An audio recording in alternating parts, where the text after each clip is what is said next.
Okay, so I'm sure a number of you are familiar with Chex Cereal, or if you never had it before, you're at least aware it exists. Well, back in the 90s, the producer of Chex Cereal at the time, Ralston Foods, hired a promotion agency to try and reinvigorate the Chex brand, and said agency came up with the brilliant yet bonkers idea of taking a super popular but old game and completely reworking it into the Chex brand, then including free copies of that game in the cereal boxes themselves. The end result was today's ancient DOS game, Chex Quest. So yeah, if you're looking at this and immediately thinking it looks like Doom, you're not wrong. Chex Quest is based on the source and assets to Ultimate Doom, as a few of the sounds and graphics were retooled and reused, but generally speaking, most of what's here is all new content. It's also another one of those weird cases where the game crosses over between operating systems, as the intro and ending movies are handled in Windows, yet the gameplay itself is handled with a DOS executable, thus making it primarily a DOS game. However, before we get too deep into this, there's two important questions we should answer right away. Was this promotion worth it to Ralston, and is the game itself actually any good? Well, in a strange twist of irony, Ralston had ended up selling all of its cereal brands to General Mills before the Chex Quest promotion was ready to go. And then for the duration of the promotion, Chex Cereal sales had pretty much quadrupled. So yeah, I'd say the promotion was a huge success. As for the game itself, it's passable. I wouldn't say it's anything spectacular, but given the small budget and the fact it was essentially being given away for free when you bought the cereal, it serves its purpose and is done tastefully enough that it doesn't come across as a giant advertisement. Far from it, the game's health power-ups are actually fruit, vegetables, and water.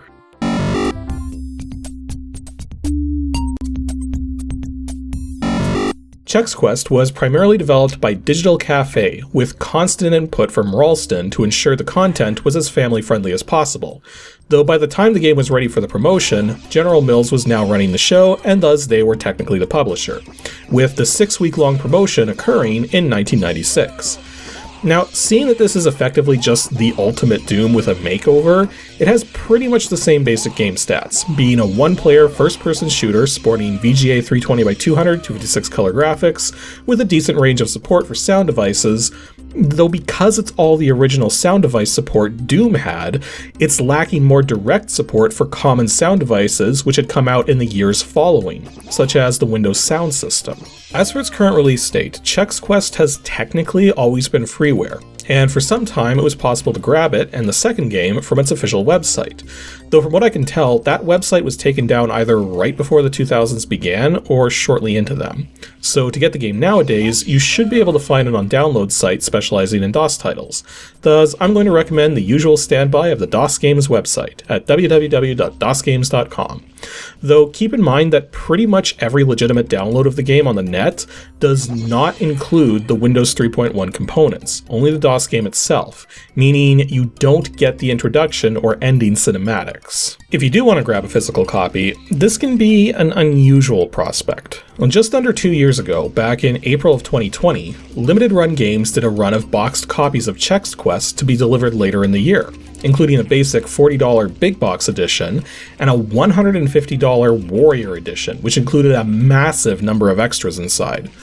Because of this, when you go searching for physical copies of Chex Quest, you're going to find tons of copies of these limited run games boxes, all marked up considerably over their original pricing, and copies of the actual original CD are surprisingly difficult to find. That said, I did find a few and noticed that even the original CD goes for a lot more than I would expect, given that it's seen as highly collectible despite the fact that over 5 million of the things were manufactured. Loose, you can expect to pay between $20 and $25, and still sealed in its original shrink wrap with its instruction booklet, it tends to go for only about $10 more. But that's still more than I would have expected to see for something that was so widely distributed. Also, a quick mention about the sequels. Chex Quest 2 was released shortly after the original promotion in a manner similar to free DLC, and as such you'll generally find it for download anywhere that you find the original game. Chex Quest 3, however, was an unofficial sequel released in 2008 using the Z-Doom source port, primarily led by one of the game's original creators, Charles Jacoby. So to acquire that one, you need to head to his own website at www.chucktropolis.com. Lastly, right around the same point in time limited run games were doing their thing, a brand new Chex Quest HD was launched using the Unreal Engine, which is effectively a reimagining of this game, but with added multiplayer support. Once again, the game is freeware and can be obtained over on Steam, and you can find a link in the additional information section for this video for those of you who want to check it out.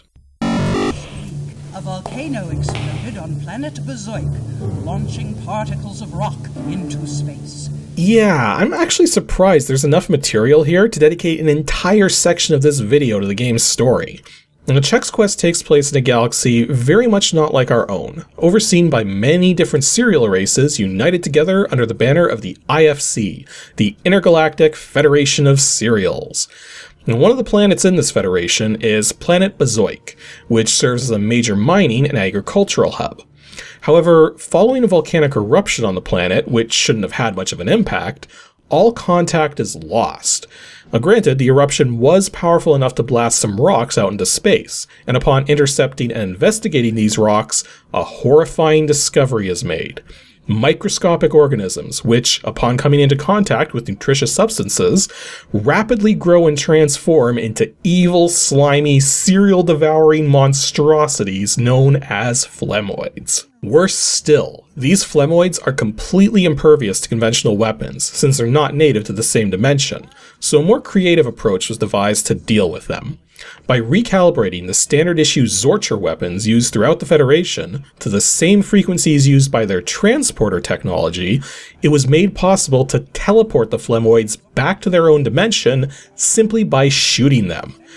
But this still means someone has to go down to Bezoik and take them on, and the one who volunteers is the one you take the role of at the start of the game, known simply as the Chex Warrior from Chex Squadron, retroactively renamed Fred Chexter as of the release of the HD remake. I should point out too that even though the opening cinematic is done as a pre-rendered 3D animation, most of the visual style of the game, including the ending cinematic, is done with a more traditional comic book style, which I believe becomes the dominant visual style of all of the Chex Quest stuff from that point forward. So, I'm actually not really certain how to start talking about the gameplay to this game, because it really is just Doom with a fresh coat of paint. Like, every single thing in this game has a precise analog to Doom in some manner, with a handful of exceptions.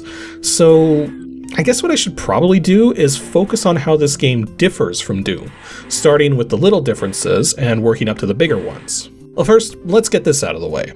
All of Doom's weapons are here, and despite the major aesthetic changes, they all work exactly the same.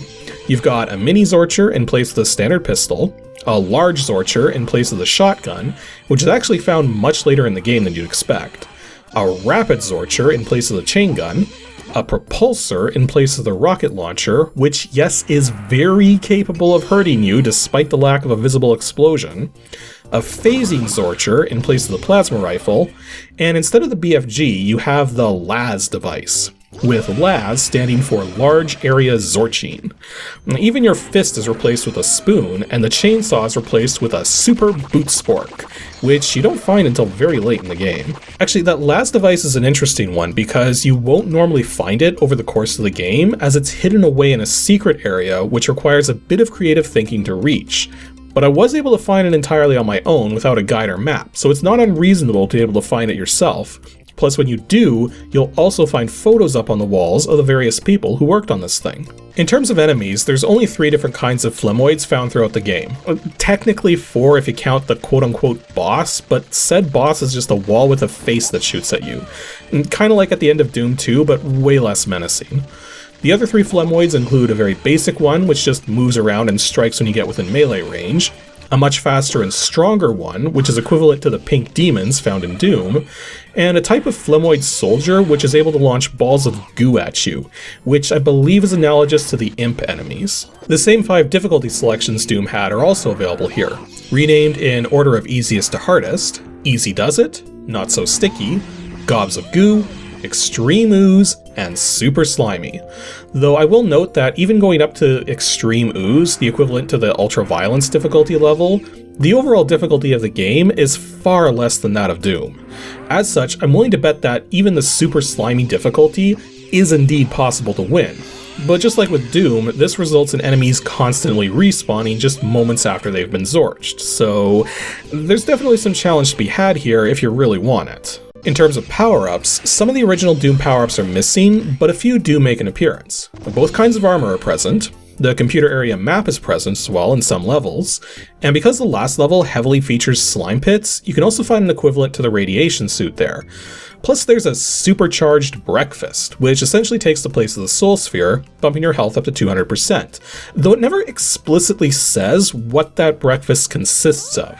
I mean, come on, you're playing the role of the cereal products, anthropomorphized, so if you were actually eating Chex cereal in this thing, that'd essentially be cannibalism and weird. There's a couple other things to mention about the gameplay too. Firstly, since this game is effectively a heavily modified Ultimate Doom, much of the actual Ultimate Doom content is still here, just not easily accessible and somewhat broken due to all of the replaced textures and messages and such. And to access any of it, you have to boot the game using the -warp command line parameter, along with an episode number and mission number which hasn't been altered. Keeping in mind that some levels may cause serious drops in frame rate when trying to render certain broken textures, and that many of the things which weren't reworked into the Chex Quest motif are now simply invisible. The other thing left to mention is that the same cheat codes Doom had are technically all still here, but are now all references to the people who made this thing. For instance, the God Mode code is now David Bruss, last name spelled B-R-U-S, as he was one of the programmers. Entering the name of the other programmer, Scott Holman, is the equivalent of the IDKFA code. And the aforementioned Charles Jacoby, who put together that unofficial Chex Quest 3 game, his name toggles the no clipping mode for walking through walls. Though be careful with that one when playing the original DOS version of this game, because the new levels skirt dangerously close to the visplane limit. In fact, that's something we still need to talk about.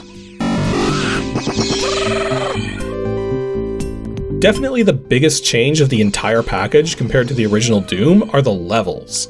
Chex Quest features 5 levels in total, taking the place of E1M1 through E1M5. The first level, Landing Zone, has you going through a relatively small nutritional development center, which has a very straightforward layout and serves as a good and easy introduction to the game. Again, remembering that this thing was targeted at young kids, so making the first level too challenging would have been a really bad idea. The next level, Storage Facility, is perhaps the most open level of the bunch, starting out with a huge room filled with stacks of storage crates. Now, this level kinda serves to introduce some of the level design thoughts the team had, as there's some unusual secrets, which are opened by activating crates from specific angles. Plus, this is also the level hiding the LAS device if you're so inclined to hunt for it. This one takes a while for sure if you're trying to get all the secrets, given that there's a bunch of them. Next up is the Laboratory. Now this is where the difficulty starts to ramp up a little, though again, even on the extreme ooze setting, this game never goes above a moderate level of challenge, with most of this level coming down to a key hunt. Plus it also serves to introduce another unusual mechanic. See, Doom was never designed to have walls that you could blast through.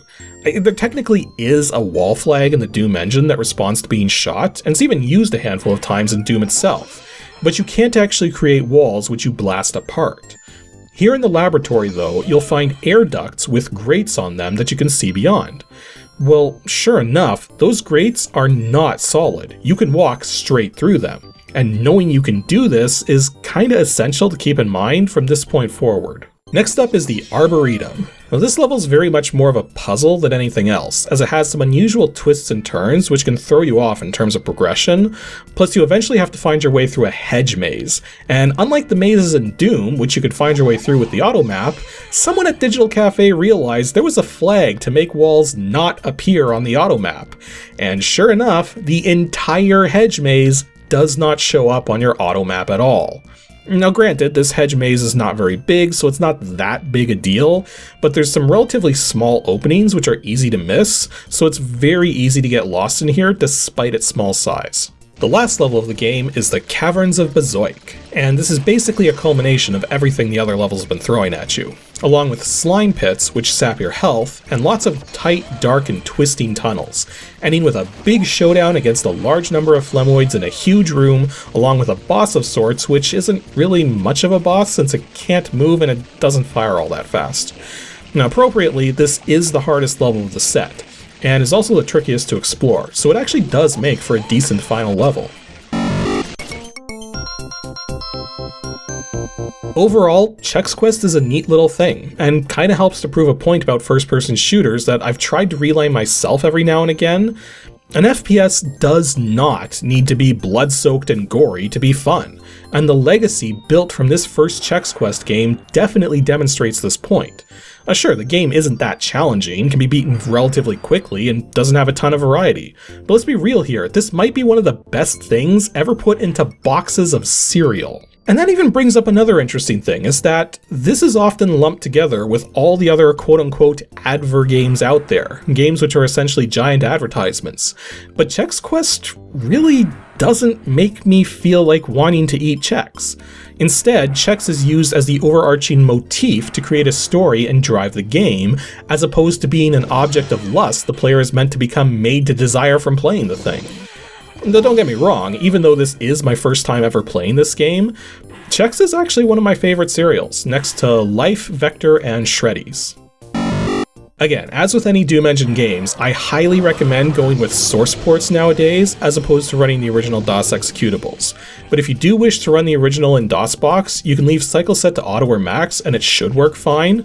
Though as I've mentioned before, the joystick support in the original Doom Engine is not very good and doesn't provide analog control, so that may influence your decision somewhat. Anywho, that's all for today's episode of Ancient DOS Games. Next up, 2 Saturdays from now on April 9th, will be an ADG mod video, where we're going to be going back to an old piece of DOS software to learn more about how to use it to make your own stuff. So be sure to stay tuned for it.